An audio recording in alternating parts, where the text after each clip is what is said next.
We're sorry, the number you have dialed is not in service at this time. Audio roll in. Keoh arrives. Take one. Yeah. Right.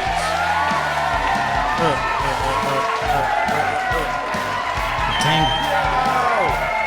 We're back from our holiday hiatus. Welcome back. Fly Untangled. Welcome back. Pump it up just a little bit. Remind the people that our studio band is the best. Man, they don't miss. They don't miss. Let's see if I remember the plazas. Nope. Jesus. Ladies and gentlemen, welcome to Late Night, Date Night, Daytime, Day Grind. Wherever you are, whenever you are, thank you for listening. Yeah. Welcome. All right. Yeah, buddy. I'd like to take a moment to thank Keoh for driving up. Keoh makes a journey across Florida to come to the studio so we can film an episode block for all of you. You know, we would love to just pump them out every other day, but that's not how life works. Keoh is literally fresh off the road. Yes. I just got here. I've just arrived. We figure, why wait? Get in there and fuck up a podcast. You know, we got work to do. You're probably grinding at, UPS, accounting, doing corporate meetings, whatever you do while you're listening to us. Oh, yeah, selling the Keep drugs. It up. If you're working, we're working. Heck yeah, whatever you do. Go. OnlyFans model. That is a sweet gig. Dude, nobody buys my feet pics. Maybe you need more lotion. Yeah, they're pretty beat. Do you nair strip the toes? You get the hair off the toes? No, I leave the hair on. I thought that would be my market. I guess not. It doesn't seem to be. Tell me about your drive up here. How was the drive? Everything okay? Ooh, my drive up, that is a fantastic question.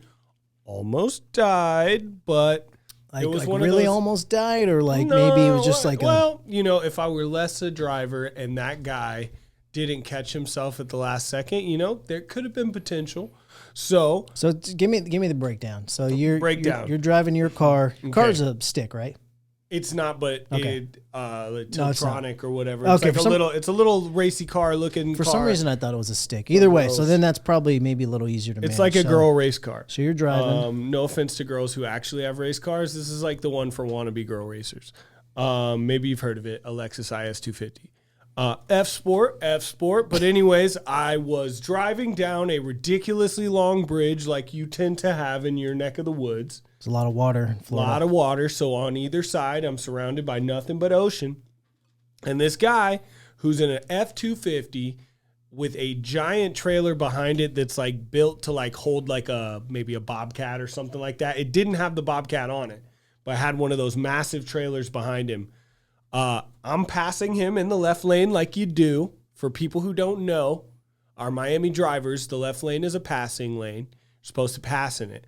So I was passing, and this guy just decided, man, he was like, I'm coming over, and I'm not checking. I mean, F-250, that's the size rules of the road. It was, but if a semi wants to come over, he's going to come over. But he did not look. I knew he didn't look based on how fast he recorrected. I hate people that do that don't check their blind spots.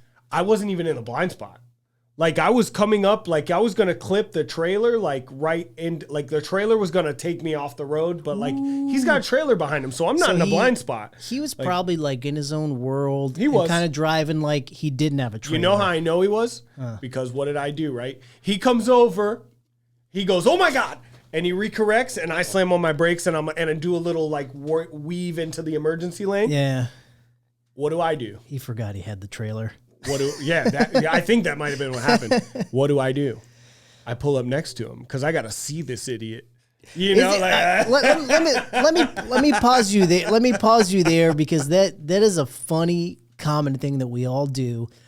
Whenever I see somebody do anything dumb on the road, for whatever reason, I have to see them. I have to see who almost I killed will me. alter my path, my speed to see who is this fucking moron. So I pull up next to him, Viper's shining, and I fucking look over, and I'm shaking my head from way back. Because there are some subtle things like head gestures, because you want to let them know. Yeah. I see you, and I saw you do that. It wasn't worth a bird. It wasn't worth a roll down my window. What did you do? The head shake? I took the disappointed parent head shake. The classic head shake. And he had two options. There was two options that he had that would make me disengage and go, okay, and move on with my day. He picked one.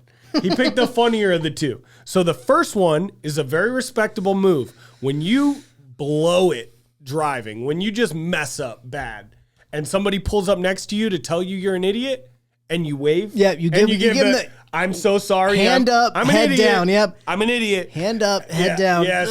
That's me. Yes. So it's like putting your hand up like, right. That's me. I retreat. This Red guy. flag. This guy. It was me. I did it. I did it.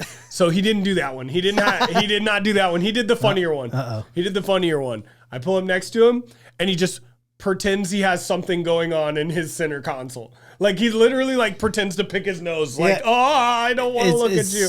That's the avoidance method. Yes. He could not accept his failure. But complete disengage. That's our beta cuck humans. Yes, that's the avoidance. And not for nothing, he was in an F-250, and I could tell he was about 5'2". Compensating. So yeah, he was one of those. So the disengage was funny. I kind of even smirked. I was like, this guy. I mean, I always say this, like 90% of people that have giant trucks and live in the city, like what are you doing?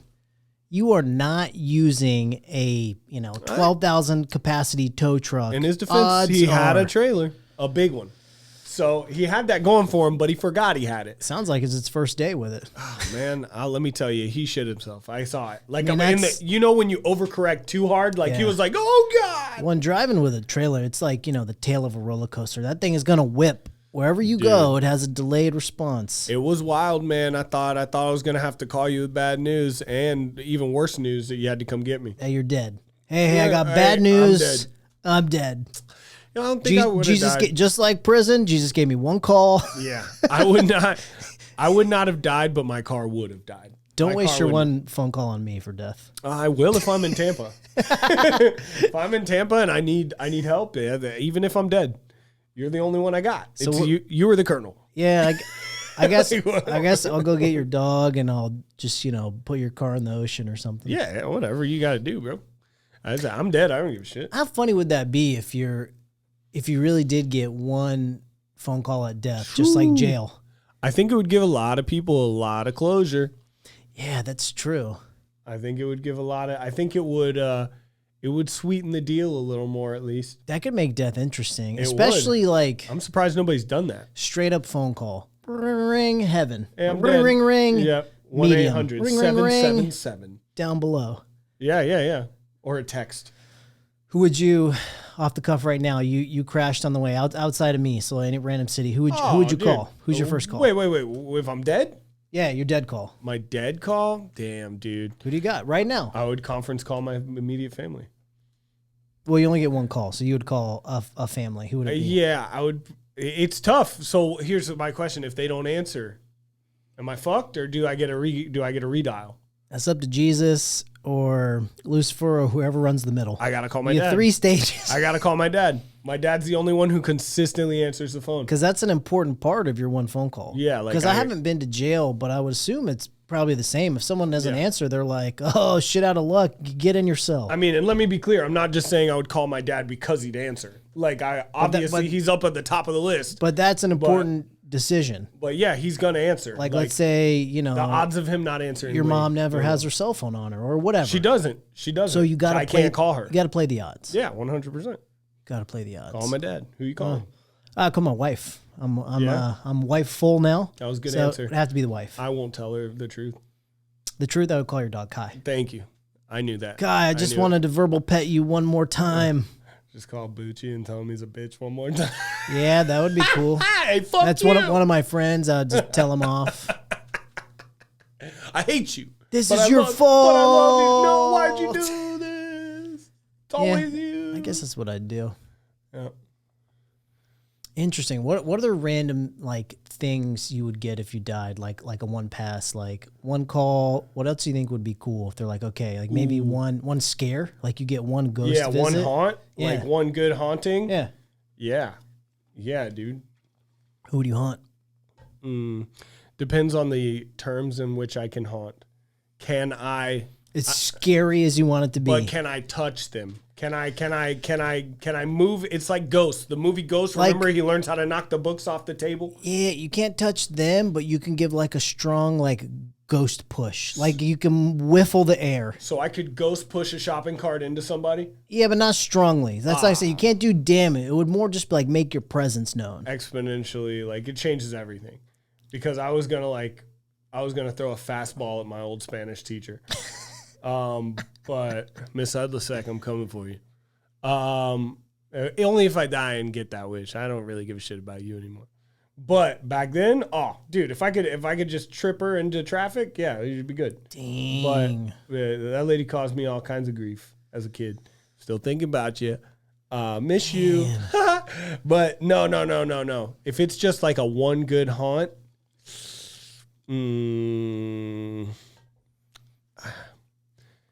I know right off the bat I would haunt you. Yeah, that's good. That's pretty good. Would be that's the funniest. That's pretty good. I would want to leave a mark where you wake up in a cold sweat at least for a couple years. Dude, I would leave you a ghost fart. Smells like somebody died in here. Yeah, those ghost farts, close some houses and businesses. Dude, it would be funny, honestly, not for nothing. It would be really funny to do it to somebody who was like either really, really Christian or like really, really atheist. Like you'd like change their whole, like if they're atheist, they'd be like, I'm a believer. And if they're Christian, they'd be like, what did I do? And like pray for the next year. Go to the atheist. This isn't real. Yeah. Believe me now. Turn their fireplace on hot. This isn't real. You know what you did. You know what you did. Yeah. Or the really Christian one and be like, it's me, Jesus. Wow, that might get you booted right out or knocked down a peg. Whatever. I mean, it's already going to be like a negotiation with Middle or Jesus for me to even be in the party. So if Jesus doesn't like a good prank call, I think I'm good. That's it. Yeah, I think I'm good. If he doesn't think a good prank call is funny, I don't. That's all I needed. If Jesus doesn't have a good sense of humor, then like if I prank call somebody. And I'm like, yeah, it's me, Jesus. and he goes, I'm good, Jesus. Kazam. My bad. It's Kazam. Yeah, like if that makes him salty and sad and he doesn't at least smirk, I think I'm cool. Yeah, I don't know. I think I'm out. Oh, dude, you got to have a sense of humor. You gotta have a sense of humor in life, just like your driving situation earlier. I mean, let's be real. We all fuck up behind the wheel. Some less than others. Some people pretend like they don't. Have you noticed that? Oh, a lot of people. Yeah. Well, those are the ones. Those are the ones that push you to flip them off, throw a penny, whatever, crack their windshield. Yeah, like some people are crazy. Yeah. Do you want to know one of the most common ones that I do?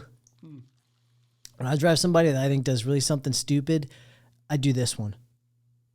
I take the finger. If you're just listening, I do the point to your head and I go, "What are you thinking?" Oh no, I don't like that one. I love that one because I'm like. They're idiots already because they cut you off. So they're like, yeah, it is your fault.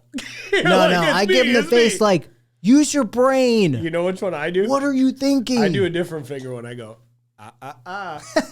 You do the Dikembe Mutombo? No. Yeah, but it's more of the Dennis Nedrick from Jurassic Park. Who the? Dennis, the fat guy. You didn't say the magic word. You didn't say the magic word. Yeah, like what is it? Newman from Seinfeld. Newman. That's what almost everyone will know him as Newman. Yeah, I said his name in the actual movie because I watched Jurassic Park a lot as a kid. Dude, that reminds me because I've been talking a lot of shit on Seinfeld lately. Yeah. People still sending memes, all this stuff.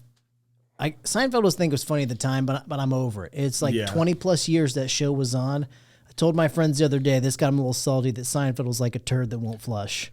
Like it's just every day it's a new meme, a new reference, and I'm like, this is from so long ago, and it just I don't think it's as funny as everyone thinks it is. So I know somebody who recently admitted, not even recent, it wasn't that recent, but they admitted to me that they've watched the entirety of Seinfeld 6 times. I can't stand that. Oh my God. Here's the kicker. Rewatching shows drives me nuts. Are you ready? Calls him Seinfeld. That's just odd. You don't know his name after 6 times? That's just probably like a weird speech impediment they have. Yeah. Oh, it's Seinfeld. But okay, here's it. I can see watching a good show maybe once. Yeah, maybe twice. Movies, if it's great. Movies have replay value because it's like an experience. You go I think through a it. show has replay value, but but like an episode here and there, but not like, oh, I've watched the whole season over and over and over. Like, no, if there's people who have watched every episode of NCIS. That's, how many is that? Like 17, 19 seasons? Brother. That's a lot. Come on. Well, it's obviously a successful formula because they do like Miami, New York, Special Victims Unit. It's Scooby-Doo. I mean, that's a good show. Speaking of good shows. Like, wow, Scoop. Raggy? I can't do it, bro. I want to do it so bad. Raggy? How does he do it? Why did Fred wear a scarf? Did people actually wear that back in the day? Like just a 70s, casual scarf? Yeah, dude, and they were all named Fred. Bunch of Freds walking around. Bunch of Freds, dude. He always knew how to split up the crew, didn't he? That kind of brings me, one of the things I wanted to talk about in this session was... Go on. One of my latest addictions of reality TV. Wow. We'll get into some specifics, but reality TV was a funny one in that it really shook the foundation of television. You basically, instead of paying actors and having to make storylines, all of a sudden you've got these reality stories and just following people around and cutting them up. I feel like that was a real shift in media, like that genre. It was, but it was only like 6 months that it was out before it started being scripted too. I know, it's all bullshit. Which is wild. You're paying non-actors to still act. Because you can pay them less. Well, of course. but like it's equally unbelievable. Like that show Bad Girls Club, I'm sorry, you guys can't have a complete boxing match at the end of every episode. I don't even know what that is. It was like just like, chicks and like, I don't know if they were affiliated with like rappers or not. I think that was Love and Hip Hop, but I think like the Bad Girls Club was just a bunch of chicks who just liked fighting and being like, being ladies of the night. Like they were real, loose with it. Interesting. And they would get in fights. It was always drama. It was always like, that's my man, get away from my bitch. People love the drama. Beep, beep, beep. It was just a Jerry Springer episode, but in a house with bottle service, and they were just beating each other's ass. It really makes me sad though, because I watch it now. So there's a couple shows that I'm interested in, but the main premise that makes me sad is that on some of these shows, like, I have to believe that it's real. I think it's all kind of edited and it's, like a story's pushed, but like some of them I'm like, oh, I start to believe. I know it's fake. Which ones are you talking about? So the one I want to get into, and we'll have to get into it at the commercial break, there's a one called Rust to Riches. It's about this I've heard of it, but Canadian, I have not seen it. It's about this Canadian like multimillionaire. I think he had like a construction firm or something, sold it, and along his life, he was collecting all these old cars. And it's called Rust to Riches because there's an area called Rust Valley where I guess the temperature and the moisture in the air keeps cars, less rusty longer. We can go into the I don't know how the physics of it, but whatever reason, it's a huge area where people collect cars. Okay. And it's about him restoring them and selling them. Got it. So it's like, that's the premise. It's like a restore, sell, but I don't know what it is. I just like, and this is a conversation I was having with my wife. Like, to some degree, you can't fake that. They're filming restoring a car. Yeah. So that's real. Sure. You're not faking that. They are restoring a car. Yes. Now, some of the narratives around who's buying it, the negotiations, who's it's for. Yeah. I'm sure a lot of that is judged. There it is.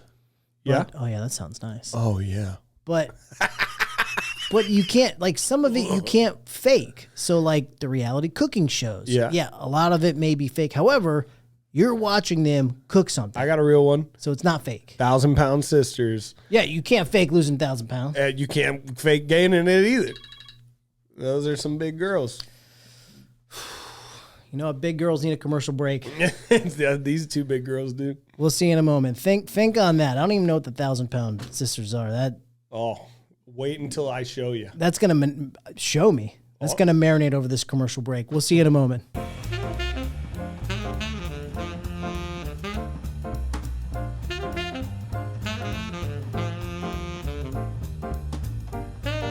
Oh, we're back. You want more music? Yeah, give me a little music. All right. Sometimes we need the music to get bad. Welcome back to part 2, our commercial break. It was short, it was long. I hope you saw something informative, or maybe you'll purchase, even though we don't really have any sponsors anymore. That's okay. Sponsored by Reality TV. That's right. All of it. So what you got? Oh, 1,000-pound sisters. Yeah, dude. tell me about that, and then I'll... Can you type 1,000-pound sisters in there just so you can see what I'm looking at? I guess, but describe it for our listeners, our audio listeners. Okay, well, there was a show, My 600-Pound Life, whatever it is, I don't know the name, but it was a show about really big people. You guys probably already know all about this, but really big people on their weight loss journey. Well, oh my God! So they weigh 1,000 pounds together? Yeah. I think one of them is like pushing 1,000 by herself. Oh my God! I don't support this. They had like that Honey Boo Boo vibe, you know, the real Southern, like funny, goofy chicks, and they got their own spinoff show. You know, beauty is subjective. That's all fine, but it's like I'm tired of us thinking like being this out of shape is such like a first world problem. Like outside of like the richest kings of the past, no one gets massively overweight. It is not good for you. It's not natural. Well, Bill Burr had a good little bit on it where he was talking about how like being a model, like the one thing they have to do is be in shape. So now you're a 380-pound model. You basically just crack the code. Models, the hardest thing they have to do is not look like that. Now you just one-upped them, and now you're a model without any of the work that it takes to be a model. Yeah, a model is crazy. Like aspirational. Like, you know, people have, you know, genetic traits that make them, sure. Whatever. But yeah, it's not a bad thing to like aspire to be in shape. Like, I don't think that's bad. No, that's true. We've talked about this a bunch on the show. Like, but does anybody think that's bad? There's a big push that out of shape is healthy. That's what I don't like. Sure, but I don't. But I'm only asking because I want to know who these people are who are saying in shape is bad. Like even like one of my buddies is a doctor, and he says like when they have to talk to patients about getting in shape, he said you now can't say like, oh, like you need to lose weight. This is bad. They're like you have to be gentle, and you have to say, I'd recommend maybe doing this, maybe this will help, instead of just being like, you're 40 pounds overweight. You need to lose this weight for your health. Well, this is real. The fact that this is like a faux pas conversation. I think they're nuts. Well, there's degrees, right? If you're 40 pounds overweight, then they have to be delicate. But if you're 400 pounds overweight, they have to tell you you're going to die. Like they do. I've seen it on the show. They tell you like, you're going to die if you keep down this road, like, because it's way over and beyond. I do think that we are spending too much time focusing on people's feelings these days. Yeah, as maybe like an overreaction to not caring enough back in the day, but like an overcorrection. It's like everything. The pendulum has swung too far over the other way. Yeah. Like, is it so hard for us to just live in I don't know, but I mean, we saw that thing. Rogan was talking about how, maybe a little bit of bullying's good for you, like if you're, as a kid, like if you're a wildly fat kid and everybody tells you that's great and it's unhealthy for you to be that way and you don't want to be that way, maybe the motivation you needed was somebody going, hey, fatty, Yeah, Like kinda, I could see that having a positive benefit. I don't think that's like a good way to go about it. Of course not, but it's a reality. Yeah, but I guess if that's the reality only of our way, youth, the only way that gets through to you, I mean, that's a real sad way to do it because that I can it's a leave. realistic way. As somebody who is plus size, somebody's gonna call you fat at least once a week. Like it's gonna happen. So I don't know why we're trying to like stop something that's inevitable. It's like not only are people your peers going to do it, but like as soon as a kid is old enough to notice what fat is, they're going to be like, "Hey, you're fat." And old people, even worse than kids. Like they'll be like, "Hey, tighten up, fatty." Old people say some shit. Old people are just kids. They come from a different era. They don't. They're the meanest kids on the block. Yeah. They also got nothing to lose. What are you going to punch your grandma? Yeah, and they're fat too, but they're like, yeah, but when I was your age. That's right. That's what prove it in that fucking black and white photo. Look fat to me. But whatever. You gotta keep a wallet photo of when Yeah. you were hot. Dude, people do that. A lot of people living in the past. But yeah, I don't know. The anti-bullying thing I'm all about, but it's so unrealistic. Kids bully in the past. Yeah, that's worthless. All living in the past will do is hold you back. Mm-hmm. But also, living for the future can do the same. If you're not living in the present, if you're ignoring your present, trying to build some kind of crazy future, you're losing. You're losing those moments. You're losing your present right in front of you. You can overdose on all of it, though. I mean, I used to live way too hard in the present, and it was detriment to my future. Sure. Living moment to moment, dollar to dollar. It's great when you're there, but there has to be a balance. But you're talking financially? Just anything. Like, you just like being risky with your life. Okay, like great. It might be fun in the moment. You might die or get injured. Like there's absolutely. You can. I think it's very rare. There are very few people that get obsessed with being present. Most it's either past or future. Yeah. But even being lost in the present too much can be detrimental. But how many times have you seen somebody obsessing about their future, miss out on their present, and then still the future doesn't pan out anyway? So now they've squandered both. It's like everybody's, work to get to your retirement life. You work, grind, 80 hours a week, saving up for retirement. Then you get there and your body's all broken. You can't do anything. Like, I'm not doing that. You just so worried about, once I get, 60 and I don't have to work, or once I get here, I can do X, Y, and Z. It's like, well, you missed it. That a lot. But that's most of their generation. That's the narrative that everyone had was grind it out, work, then retire, and you can have the American dream, house, puppy, white picket fence. But then they never get it. And then you can travel. But then most people, they've let their body, they've neglected their body. They haven't focused on the present. So then when it's time to do that stuff, now we got all these ailments. Now all those trips I wanted to do to Tuscany and see Australia and climb Mount Kilimanjaro. Well, now your body can't do it. Well, in the next episode, we are going to discuss this further, actually, because one of my topics of discussion is closely related to this. Dun, dun, dun, dun. I know. Tune in next week / 3 weeks from now. Who knows? It's 5 minutes from now. 5 minutes for us, but the future for them. That's true. That's a good point. These not only get released later, but a lot of times out of order. You might have already seen the future. That's a good point. I don't always keep the order. That's true. That's true.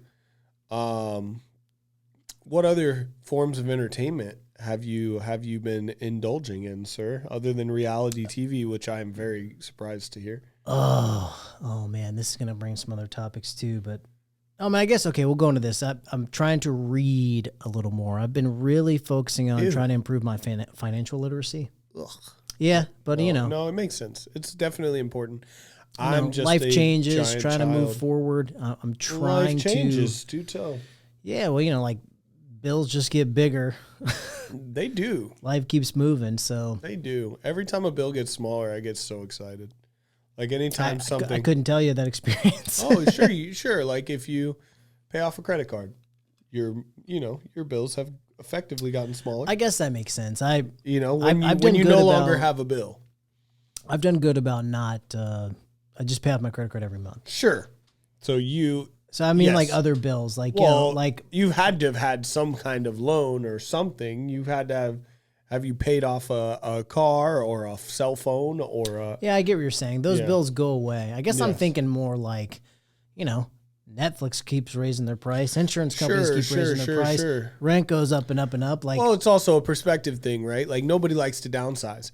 Everybody's upset about the housing crisis right now with just the way that, especially here in Florida, things are getting more and more and more expensive. However, I dare you to suggest to that person who is complaining to sell their house and get a townhouse or a condo or go from a single family home to anything that is even slightly smaller, even in square footage. They look at you like you are just some kind of moron. So some people do it in retirement. that is like the one time. If you're talking to somebody in their 30s and 40s, it's like I suggested they just take their money and put it in a blender. Yeah. Even though you're downsizing your overhead yearly. Most people are not willing, you're right, to decrease their living circumstance. Even square footage. Like Yeah. what? Like, what are you going to, really, you need that extra 30 square feet? People get used to it. That's but like shake it up a little bit, man. Like, I don't know.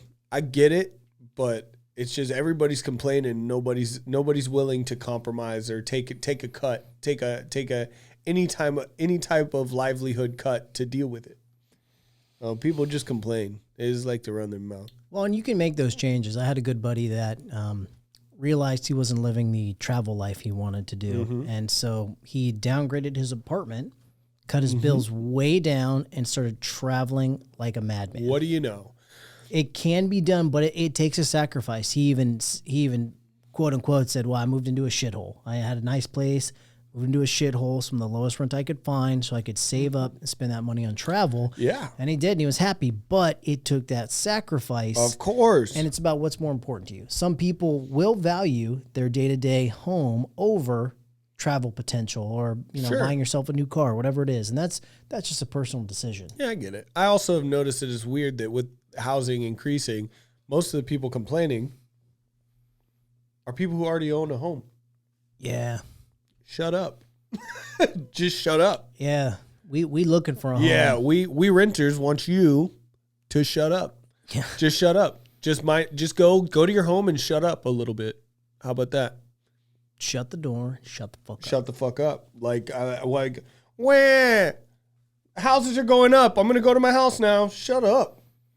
Shut the fuck up. It's definitely getting harder and harder, especially, the new Davos dream formula for, everyone to rent forever for us to own nothing. Oh yeah.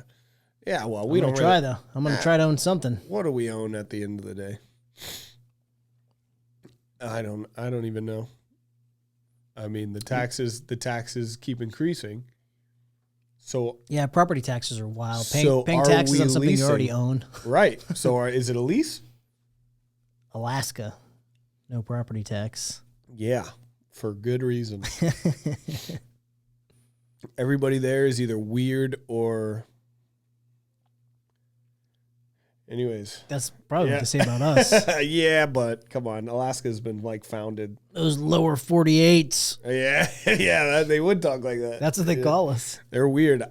There's some weird Alaska facts. Like I forget them, but they are odd. It's like what were they? It was like, I don't know. The mental health in Alaska is bad. I'll tell you that. Well, yeah, much. you've got the parts of the northern state. You've got 24 hours of darkness, 24 hours of light. That's hard on your circadian rhythm. That's just For difficult to live like that. Obviously, the weather, got some of the coldest colds, nasty summers, super humid. You have that slush season in between that everyone hates. I don't know, man, but snow I've is never melting. been, so maybe it's dope. But I heard the people there different. Yeah, they're probably they're just loners. They're pioneers. Maybe. I don't know. People that can live off grid, on the land, on their own, they're going to have different social skills because they're not used to this Sure, but there's hyper influx of people. but there's towns there. Yeah, but I think a lot of people are in those areas to be a little more remote. There are towns. I mean, there has to be town centers, but I don't think a lot of people you're not moving to Alaska to be social. Most people, it's for a job, or if they're from there, maybe that's what you like. But most people, the appeal is to be on your own, to be away from some of this madness. I suppose. Speaking of snow, mountains, I'm kind of sad right now. A bunch of my buddies are in Austria on a ski trip right now. Yeah. How does it make you feel? Sad. Yeah? It just reminds me that I need to keep grinding, improve my financial circumstance so I can, go on more trips. I was about to say, so you didn't go because of finances? Yeah, 100%. Oh, really? 100%. That's funny. Hey, we got to keep the lights of the studio on first. That's true. Ski trips are second. And right now, bills going up, until we make some moves, it just wasn't in the cards.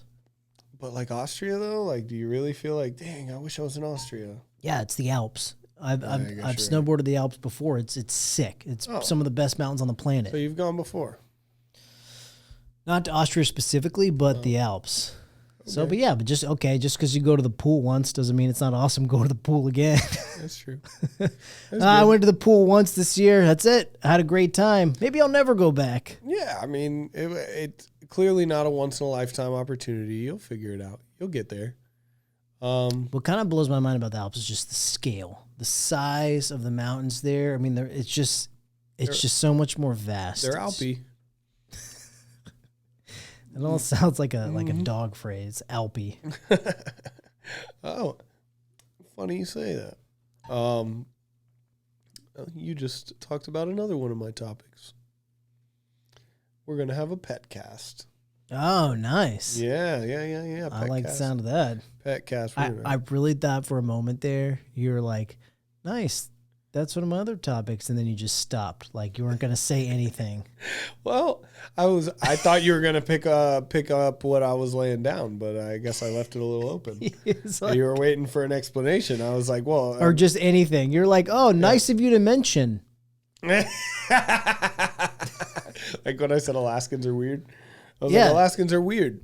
It's like this medium is really just us talking. Yeah, well. So if you're not going to talk with me. Oh, man, listen. This makes it tough. Ain't nothing wrong with a good pause, my man. Take our time. This is one of those episodes anyway. You guys aren't going to learn much here today because we don't even know what we're talking about. But no, I really just wanted to catch up with Keoh for his trip up here. That's true. We've got quite a few episodes we've both prepared for. Coming up next week after week after week. But I kind of just like to see what's been going on in Keoh's life. What's been going on new with you? Therapy session. I am your unlicensed therapist. That's true. I'm here to solve all of your life's problems. Nice. Well, first, if you could cut down on my commute to my therapy sessions, that would be great. However, since you asked. Helicopter. Since you asked, I've been working a lot on my own personal channel. I got my studio set up for a bad gaming company. So it's funny you mention. Got some plans for that too. So don't go in too deep. All right. So anyway, a little highlight reel. Keoh's got a little something brewing. What else is going on in your life other than that? Other than that, man, just day job, sleeping. Trying to stay active. I've been back in the Frisbee game heavy. Oh, now this is what I want to talk about. Listen. Now you're speaking my language. I've gotten nasty with the new Aerobie that came out. So remember the old... I don't know how I feel about Aerobie being the Frisbee. Aerobie does not fly like a Frisbee. Whoa. It flies better. You guys know the Aerobie is better. Aerobie is the it's wrong. Like a Frisbee, except it's a big old circle. I think some are even a triangle, but it's hollow in the middle. Yeah, it's like a little ring. So speed ring. So spoken like a true guy who hasn't seen an Aerobie in 5 years. The Aerobies now are not hollow in the middle. They're just a regular Frisbee that has way more hang time. So Aerobie then is probably like a brand. Yeah. Maybe. Okay. Yeah, they make a bunch of different ones, but these new ones, they're like a smaller regular Frisbee. They're still made out of that rubber that you can. Yeah, I always think of Aerobie as a product, not a brand name. Right. But I think it was at the time both. Yes, the original Aerobie was a ring. He's absolutely right.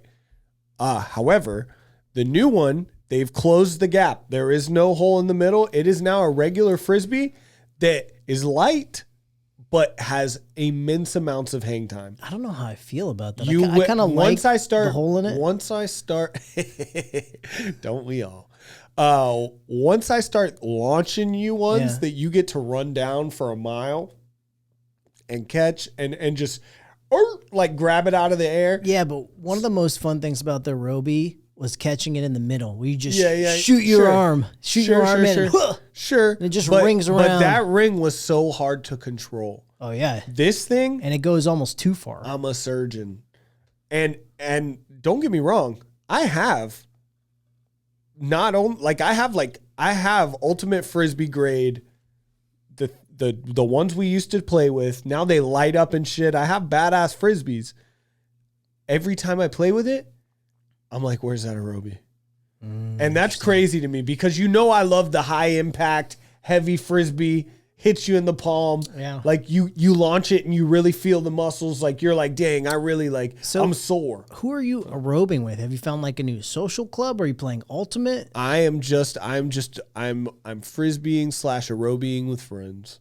One of my buddy's girlfriends plays in like a league. Like an ultimate league, like an adult league. I have not gotten that serious.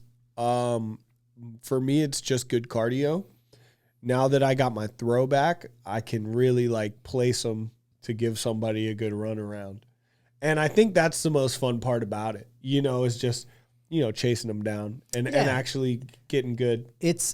I even turned it into a hit workout when you miss. It's kind of a fun workout. One of the things Keoh and I used to do back in the day, if we were feeling lazy but wanted to get a workout, we'd go to a huge open grass park and just throw like wide receiver bombs out and sprint and catch. I got one right next to my house. That was fun. It's because you're just sprinting for like an hour, but you feel like you're just having fun. Bro, listen, you can throw one of those ultimate Frisbee grade Frisbees as hard as you can, and it's a bomb.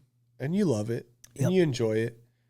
But when I give you this Arobi, and you throw it, and you see how fast this thing moves, for how much less effort, like you're like it's wild, man. It's better cardio because of the hang time. Like you're chasing them down more because a bad throw with a regular Frisbee, that's taking a dive. This new Arobi, it's staying up there for you. It's hey, that's a bad throw. Watch this. I'm going to hang out here for a minute. See if you can get me. Gravity. See if you can get me. Bro, I've been getting it in. Dude, I love me some good Frisbee. If you guys have not thrown a Frisbee around in a while, that shit did not die in the 80s, man. It's still out here. It's kind of like the ultimate like hippie thing. Like, oh, who throws a Frisbee? But it's still fun. Let me tell you. If Frisbees are hippie, dude. Peace and love, peace, baby. love, bro. Give me a tie-dye shirt because I can go barefoot in some grass, which I think is extremely healthy for humans anyway. I mean, it does. To be grounded. Yes. Now you're getting hippie. Well, it's science. I don't disagree. It's also science, but we act like it's hippie. We act like it's hippie. But yeah, barefoot in some grass. Hippies have always had a firm foot planted in science. All right? Don't splice it. Hippies know their science. And I will say this. I think hippies probably have a little more internal tuning where there's more feel.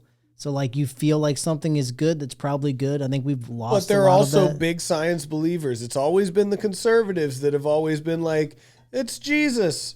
Like, like it's the mystical arts. Jesus takes the electrons out of my feet. Yeah, like no, Jesus takes care of that. I don't need to walk around barefoot. That's a weird connection you made too, that like anti-hippies are pro-Jesus. Like you could be a Jesus-loving hippie too. 100% you can, but I'm just talking about like hippies versus the conservative. Like the people who coined the term hippie, they all wore sweaters around their necks.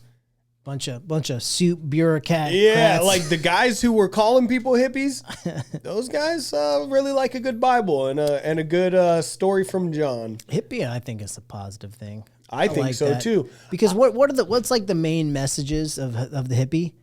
Peace and love, happiness. What a horrible message to spread. Right. Like even if you don't have the same views, but to just like promote peace, love, happiness. Like, oh my God. Well, the irony is that the Bible thumpers, that's also their message. Supposedly. Allegedly. Some of the largest wars on the planet were over all of them. Over religion. Whoa, all of them? It's a big double standard. All of them? It's a big double standard. The Crusades, yikes. Yeah, the Crusades. Oh my God. Like, we need to get back in touch with the message. Hey, listen, man, I was just trying to give a shout out to the people out there who are believers or whatever. I didn't want you to feel like we were coming for you because I know that's your message as well. However, I got to side with my dog on this one. You guys have been looking a little sus for about 3,000 years. Yeah, I mean, look. I'm all for any religion, any people being nice, but come on, let's bring it back to the roots. All that really matters, peace, love, and happiness. Yes. Be nice to people. Yes. Love. Try to be happy. Agreed. If that's your main focus, 100%. everything else will fall in place. Correct. Like that, and on that note, this is a short but sweet episode, as sweet as a hippie's feet chasing a frisbee in the grass. We love you. Peace, love, and happiness. Peace.